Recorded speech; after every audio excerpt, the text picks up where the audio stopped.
Hello दोस्तों, आप सभी को मेरा नमस्कार। आप सभी का एक बार फिर से अपने यूट्यूब चैनल राज एजुकेशन हेल्प में स्वागत है। दोस्तों, आप सबके लिए बहुत ही बड़ी खुशखबरी है। खुशखबरी खुशखबरी खुशखबरी। आप खुश हो जाएंगे यह जानकर कि राजस्थान में एक और नई भर्ती है वो आ चुकी है। दोस्तों, राजस्थान लोक सेवा आयोग जो एसआई भर्ती 2021 है, इसका आज अनाउंसमेंट हो चुका है। इसकी जो नोटिफिकेशन है वो जारी हो चुकी है। तो दोस्तों, आज हम इस वीडियो में ये जानेंगे कि कितने पदों पे भर्ती हुई है। 859 पदों पर एसआई की भर्ती। दोस्तों, आप सबको पता है एसआई को हिंदी में उप निरीक्षक कहते हैं। तो दोस्तों, इसमें इस भर्ती में जो पद है वो कितने हैं, योग्यता क्या रहेगी, आयु क्या रहेगी, शुल्क क्या है, सिलेबस क्या होगा, अंतिम तिथि है वो आवेदन की कितनी होगी, कब से जो आवेदन फॉर्म शुरू हो रहे हैं, फॉर्म भरने के लिए क्या क्या जो दस्तावेज है आपके पास में होने चाहिए, या जो योग्यता है वो क्या क्या होनी चाहिए, जो फॉर्म भरने की संपूर्ण जानकारी है वो इसमें पूर्ण व्याख्या सहित आपको दी जाएगी। दोस्तों, अगर ये वीडियो पसंद आए तो इसको लाइक शेयर कमेंट करना बिल्कुल न भूलें। दोस्तों, शुरू करते हैं आज का ये वीडियो। राजस्थान लोक सेवा आयोग अजमेर द्वारा 3 फरवरी 2021 को एक नोटिफिकेशन जारी किया गया है। दोस्तों, उसके संबंध में आज हम बात चर्चा कर रहे हैं। दोस्तों, सबसे पहले बात करें कि ये विज्ञापन कब का है, तो दोस्तों इसमें आप देख सकते हैं कि 3 फरवरी 2021 को ये विज्ञापन जारी हुआ है और राजस्थान लोक सेवा आयोग ने इस भर्ती के संबंध में ये नोटिफिकेशन जारी किया है। जो दोस्तों आप देख सकते हैं कि विज्ञापन संख्या है वो 8 है। तो दोस्तों, इसमें लिखा गया है कि आयोग द्वारा गृह विभाग हेतु गैर टीएसपी सामान्य हेतु राजस्थान पुलिस अधीनस्थ सेवा नियम 1989 के तहत दोस्तों इसमें जो 859 पदों पर ऑनलाइन आवेदन है वो आमंत्रित किए जाते हैं। पद स्थायी हैं एवं विभाग से प्राप्त कुल रिक्त पदों में कमी या वृद्धि की जा सकती है। दोस्तों, ये आपको नीचे दिया गया है कि कौन से वर्ग में कितने पद है वो दिए गए हैं। सबसे पहले आप देख सकते हैं कि जो जनरल है, जनरल में दोस्तों 100 जो वर्गवार आरक्षण है, जनरल के लिए आरक्षण है, आप यहां देख सकते हैं कि जनरल का है, एससी का है, एसटी का है, ओबीसी का है, एमबीसी का है, ईडब्ल्यूएस का है। तो दोस्तों, इन सभी का जो आरक्षण है उनकी किस प्रकार की व्यवस्था है, किस वर्ग को कितनी सीटें दी गई है, तो दोस्तों आप इसमें देख सकते हैं कि इस प्रकार ये सीटें हैं, इनका जो विभाजन है वो इस प्रकार किया गया है। दोस्तों, सबसे पहली बात बताऊं मैं आपको एक सबसे महत्वपूर्ण कि इसमें उप निरीक्षक पद है एपी 746 पद है, और जो उप निरीक्षक आईबी है इसके 64 पद है। प्लाटून कमांडर आरएसी दोस्तों इसमें 38 पद है, और उप निरीक्षक एमबीसी दोस्तों इसमें 11 पद है। तो दोस्तों, इसके अलावा दोस्तों बात करें आगे की ऑनलाइन प्रक्रिया है वो आपको पिछली जो भर्ती थी उसकी के हिसाब से है। जो एसएसओ आईडी है उसके हिसाब उस पर आपको अपनी एसएसओ आईडी लॉगिन करना है, और यूजर नेम पासवर्ड लगा के लॉगिन करने के बाद में अपनी संपूर्ण डिटेल भरनी है और वहां से आवेदन करना है। इसके अलावा दोस्तों बात करें तो इसमें शैक्षिक योग्यता की बात की गई है कि शैक्षिक योग्यता अर्हता संबंधी जो प्रावधान है क्या है। उक्त पद की अपेक्षित शैक्षणिक अर्हता के अंतिम वर्ष में सम्मिलित हुआ हो या सम्मिलित होने वाला व्यक्ति भी आवेदन करने के लिए पात्र होगा, किंतु उसे आयोग द्वारा आयोजित साक्षात्कार से पूर्व शैक्षणिक अर्हता अर्जित करने का सबूत देना होगा, अन्यथा अपात्र होगा। मतलब इसमें जो भी योग्यता मानी गई है, तो दोस्तों वो योग्यता आपको जो इसमें जो पहले रिटन एग्जाम होगा उसके बाद में जो आरपीसी इसका इंटरव्यू लेगी, उस इंटरव्यू से पहले पहले तक दोस्तों आपको जो आपकी जो योग्यता है उसको पास करने या उसमें आप अध्ययनरत हैं इसका प्रमाण आपको देना होगा। दोस्तों, आगे बात करें जो रनिंग पे बैंड है वो दोस्तों 4200 रुपये है। दोस्तों, इसके अलावा बात करें आयु सीमा है, आयु सीमा की गणना दोस्तों इसमें 1/1/2022 से की जा रही है, और न्यूनतम आयु 20 वर्ष होनी चाहिए और अधिकतम आयु है वो 25 वर्ष निर्धारित है वो की गई है। लेकिन दोस्तों ये है जनरल पुरुष के लिए। इसके अलावा दोस्तों जो विशेष वर्ग है उनको छूट दी गई है। विशेष वर्ग में कौन कौन है मैं आपको बता दूं। सबसे पहले राजस्थान राज्य के अनुसूचित जाति, अनुसूचित जनजाति, पिछड़ा वर्ग एवं अति पिछड़ा वर्ग, जो ओबीसी वर्ग के कैंडिडेट है दोस्तों उनको, या एमबीसी, एससी, एसटी, इन सभी पुरुषों को दोस्तों 5 वर्ष का छूट प्रदान इसमें की गई है। मतलब आप अगर एससी, एसटी, ओबीसी या एमबीसी के पुरुष या महिला हैं तो दोस्तों आपको 5 वर्ष की छूट मिल रही है। तो दोस्तों, अगर आपकी उम्र 30 साल तक है, अगर आप एससी, एसटी, ओबीसी और एमबीसी कैटेगरी से हैं और आपकी उम्र 30 साल से कम है, तो दोस्तों आप इसमें फॉर्म भर सकते हैं। इसके अलावा दोस्तों नेक्स्ट बात करें आगे है सामान्य वर्ग की महिला एवं राजस्थान राज्य की आर्थिक रूप से कमजोर वर्ग ईडब्ल्यूएस की महिला, दोस्तों उनके लिए 5 वर्ष की छूट इसमें दी गई है। मतलब आप सामान्य वर्ग की महिला, मतलब आप किसी भी वर्ग से महिला हैं तो दोस्तों आपकी उम्र 30 साल से कम है तो भी आप इसमें पात्र होंगी। मतलब समस्त प्रकार की महिलाओं को 5 वर्ष की छूट है वो दी गई है। इसके अलावा दोस्तों बात करें आगे लिख रखा है इसमें कि राजस्थान राज्य की अनुसूचित जाति, अनुसूचित जनजाति, पिछड़ा वर्ग एवं अति पिछड़ा वर्ग की महिलाओं को दोस्तों 10 वर्ष की छूट दी गई है। केवल आप जनरल महिला को छोड़ दिया जाए, जनरल महिलाओं और ईडब्ल्यूएस की महिलाओं को छोड़कर समस्त प्रकार की जो महिलाएं हैं, समस्त वर्गों की महिलाएं हैं, उनको 10 वर्ष की छूट इसमें प्रदान की गई है। इसके अलावा दोस्तों बात करें जो भूतपूर्व सैनिक है, उनमें दोस्तों उनको आयु सीमा, अधिकतम आयु सीमा 40 वर्ष है, वो निर्धारित की गई है। इनके अलावा आगे लिख रखा है चयन प्रक्रिया। दोस्तों इसमें चयन प्रक्रिया है वो किस प्रकार होगी, इसमें लिख रखा है अभ्यर्थियों का चयन प्रतियोगी परीक्षा, जो ऑब्जेक्टिव वैकल्पिक प्रश्नों के आधार पर मतलब लिखित परीक्षा होगी, शारीरिक दक्षता परीक्षा होगी, मतलब आपका फिजिकल टेस्ट होगा, साक्षात्कार के माध्यम से किया जाएगा, मतलब आपको 3 चरणों से गुजरना होगा, उसी के बाद में आपका चयन किया जाएगा। अगर आप इन तीनों चरणों में पास होते हैं तो परीक्षा का स्थान एवं माह क्या होगा, परीक्षा स्थान व तिथि के संबंध में यथासमय सूचित कर दिया जाएगा। मतलब अभी परीक्षा का स्थान और तिथि है, उसके संबंध में किसी भी प्रकार की कोई सूचना है वो जारी नहीं की गई है। परीक्षा की योजना क्या होगी, परीक्षा का पाठ्यक्रम क्या होगा, इसके संबंध में भी दोस्तों इन्होंने लिखा है कि जो परीक्षा योजना पाठ्यक्रम है, यह परीक्षा वस्तुनिष्ठ रूप से ऑनलाइन या ऑफलाइन ली जा सकेगी।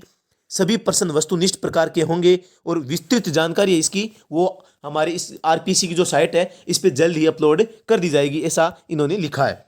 आगे बात करें दोस्तों तो आवेदन प्रक्रिया, इसमें आवेदन अवधि है वो दोस्तों 9 फरवरी 2021 से शुरू हो रही है और जो अंतिम तिथि है 10 मार्च 2021 रात्रि 12 बजे तक की निर्धारित की गई है। इसके अलावा दोस्तों इन्होंने बताया है कि जो आवेदन की प्रक्रिया है वो ऑनलाइन एसएसओ के माध्यम से आपको आवेदन करना होगा और एसएसओ में आवेदन करने के लिए दोस्तों आपको sso.rajasthan.gov.in इस साइट पे आपको जाना होगा, अपनी एसएसओ आईडी लॉगिन करनी होगी, वहाँ संपूर्ण जानकारी भरनी होगी, साइन फोटो लगा के जो भी शैक्षिक विवरण मांगा गया है, एड्रेस है वो मांगा गया है। तो इस प्रकार संपूर्ण विवरण भरने के बाद में दोस्तों आपको फॉर्म अप्लाई है वो फीस भी जमा करवा देनी होगी। इसके बाद में आपकी जो फॉर्म भरने की प्रक्रिया है वो पूर्ण रूप से अगर सही होगी तो आपको उसके टोकन नंबर है वो मिल जाएंगे। और दोस्तों इस प्रकार ऑनलाइन आवेदन प्रक्रिया है इसमें रखी गई है।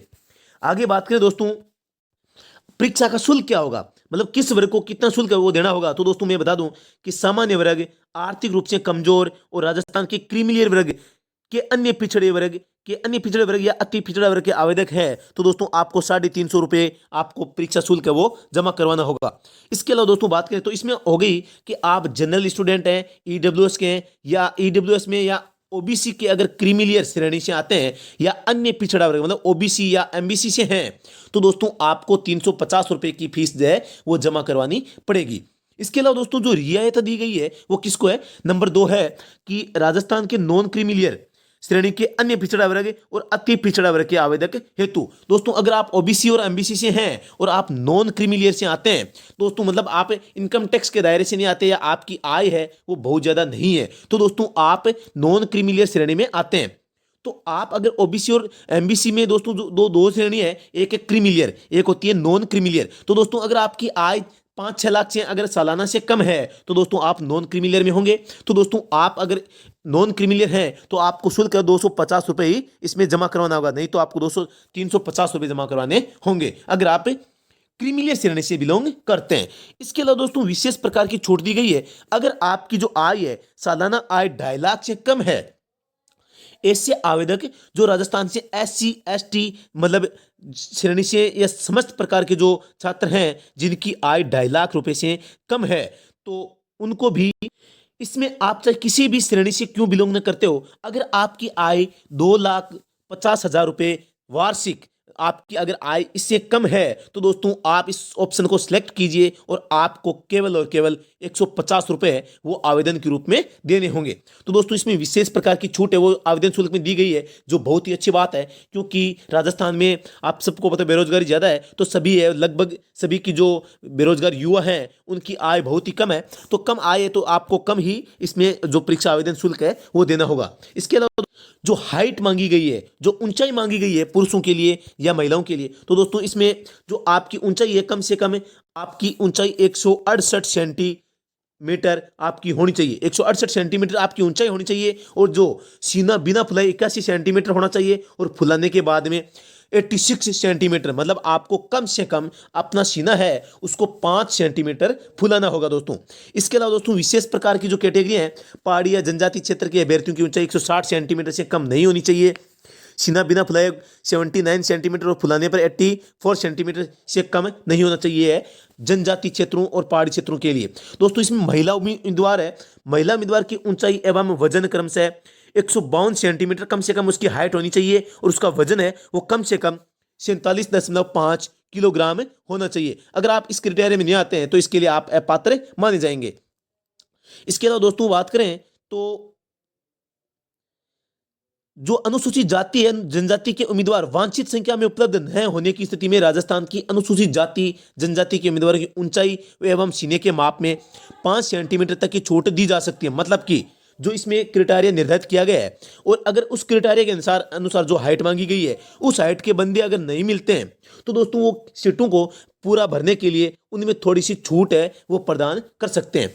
अब बात करते हैं दोस्तों सिलेबस की। जो सिलेबस है क्या होगा, इसमें क्या पूछा जाएगा, तो दोस्तों मैं आपको बता दूं कि इसमें 2 पेपर होंगे। सबसे पहला पेपर है जो जनरल हिंदी का होगा। दोस्तों इसमें 2 घंटे का ये पेपर होगा जिसमें 100% आएंगे। इसके अलावा दूसरा पेपर है जो जनरल नॉलेज और जनरल साइंस से संबंधित होगा और दोस्तों ये भी 2 घंटे का होगा और इसमें भी 200 नंबरों का ये होगा। तो दोस्तों ये दोनों पेपर है 200-200 नंबर के हैं और दोनों ही पेपरों में 100% आएंगे और दोस्तों इन दोनों ही पेपरों में आपको 2-2 घंटे का टाइम मिलेगा। पहले पेपर में दोस्तों जनरल हिंदी आएगी और जो दूसरा पेपर है उसमें जनरल नॉलेज और जनरल साइंस आएगी। इसके संबंध में जो विस्तार से जो आपका सिलेबस है वो बोर्ड आरपीएससी ने जल्द ही अपनी वेबसाइट पर जारी करने की बात कही है। लेकिन दोस्तों आप सबको पता है हाल ही में आपके एसआई की भर्ती कंप्लीट हुई है पीछे, तो दोस्तों जो पीछे सिलेबस था लगभग वही सिलेबस अब की बार रहने की पूरी संभावना है। लेकिन दोस्तों इसमें अभी तक आरपीएससी ने इसका सिलेबस जारी नहीं किया है तो पूरी संभावना है हो सकता है कि इसमें कुछ है वो सिलेबस है वो उसमें बदलाव किया जा सकता है।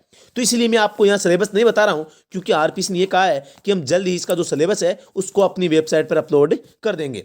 तो दोस्तों इसके अलावा बात करें इसमें दोस्तों ये लिखा गया है कि अगर आप ईडब्ल्यूएस से फॉर्म भरते हैं तो आपको ईडब्ल्यूएस प्रमाण पत्र है वो सक्षम अधिकारी द्वारा जो जारी किया जाता है निर्धारित प्रारूप में जारी है वो प्रस्तुत आपको करना होगा। तो अगर आप किसी भी प्रकार की विशेष श्रेणी से बिलोंग करते हैं तो दोस्तों उस विशेष श्रेणी का जो प्रमाण पत्र है वो आपके पास में होना चाहिए। अगर आपके पास में उपलब्ध नहीं होता है तो दोस्तों आपको अपात्र माना जाएगा। इसके अलावा दोस्तों ये लिखा गया है कि आपको ये हिदायत दी जाती है कि आप अंतिम तिथि का बिना किए इंतजार किए आपको जल्दी से फॉर्म भर देना चाहिए। दोस्तों एक बार अंतिम तिथि पूरी हो जाने के बाद में किसी भी प्रकार का अवसर है वो नहीं दिया जाएगा। इसके अलावा दोस्तों अगर आप फॉर्म भरते वक्त आपसे गलती हो जाती है और गलती से आपकी कोई डिटेल है वो अगर गलती से कोई गलत एंटर हो जाती है तो दोस्तों आपको डरने की कोई आवश्यकता नहीं है। इसमें जैसे ही अंतिम तिथि आएगी तो दोस्तों अंतिम तिथि के बाद में आपको अंतिम अवसर है वो आपको प्रदान किया जाएगा कि आप अपने फॉर्म में किसी भी प्रकार का अगर संशोधन करवाना चाहते हैं तो आप उसमें संशोधन करवा सकेंगे। उसका निर्धारित शुल्क होगा। दोस्तों इस प्रकार आपको आवेदन की अंतिम तिथि के बाद में फॉर्म में संशोधन का दोस्तों एक अंतिम अवसर है वो दिया जाएगा। तो दोस्तों अगर आपके सामने किसी भी प्रकार की कोई समस्या आती है कि इसमें आपने फॉर्म भरते वक्त आपको समस्या हो गई कि कोई गलत जानकारी है वो फीड हो गई है और आपने फॉर्म सबमिट कर दिया है तो घबराने की चिंता करने की कोई आवश्यकता नहीं है। जैसे इसकी अंतिम तिथि आएगी उसके बाद में दोस्तों आपको एक अवसर दिया जाएगा जिसमें आप अपने फॉर्म में गलत डाटा जो एंटर हो गए थे उनमें दोस्तों सुधार कर सकते हैं। उसके लिए आपको अलग से शुल्क है वो देना होगा। तो दोस्तों हर प्रकार की आजकल जो वैकेंसी आती है तो उसमें फॉर्म भरते वक्त ज्यादातर स्टूडेंट्स है वो जल्दबाजी में क्या करते हैं कि गलत जो जानकारी है उसको भर देते हैं और बाद में पता चलता है कि हाँ यार हमने ये गलती कर दी है। तो दोस्तों उस गलती को सुधारने के लिए आपको शुल्क तो दोबारा देना पड़ेगा लेकिन गलती है उसको सुधारा जा सकता है। तो दोस्तों आपको गलती करनी नहीं है क्योंकि शुल्क दोबारा जमा करवाना पड़ेगा। इसलिए दोस्तों बिना गलती किए पूर्ण जानकारी के साथ में संपूर्ण जानकारी एक आपके अपने पास में रखकर दोस्तों उसके बाद में है आप फॉर्म अप्लाई कीजिए, पूर्ण तैयारी कीजिए। मुझे पूरी आशा है कि आप आज के दिन से ही जैसी ये सूचना आई है तो आप इसमें तैयारी में लग गए होंगे। दोस्तों इसके अलावा जो राज एजुकेशन हेल्प है इस चैनल पे आपको प्रत्येक दिन है इसके संबंध में जो टेस्ट सीरीज है वो आपको यहाँ करवाई जाएगी। तो दोस्तों आप अपनी तैयारी परखने के लिए बहुत ही अच्छे लेवल का जो मॉडल पेपर है वो आपको यहाँ पर मिलेगा। तो दोस्तों अगर ये वीडियो आपको पसंद आ रहा है तो दोस्तों इसको लाइक कीजिए, शेयर कीजिए, कमेंट कीजिए और दोस्तों अगर आप हमारे चैनल पर नए हैं तो दोस्तों इसको आप सब्सक्राइब कर लें तथा जो बेल आइकन है उसको भी प्रेस कर दें ताकि इसके बाद में जो एसआई भर्ती से संबंधित जो मॉडल टेस्ट सीरीज है वो शुरू होने वाली है तो दोस्तों उसकी नोटिफिकेशन आपके पास में सबसे जल्दी पहुंच जाए और दोस्तों आप है अपनी तैयारी को और भी मजबूत बना सकें। तो दोस्तों अभी के लिए इतना ही, फिर से मिलते हैं नेक्स्ट वीडियो में। अभी के लिए जय हिंद जय भारत दोस्तों।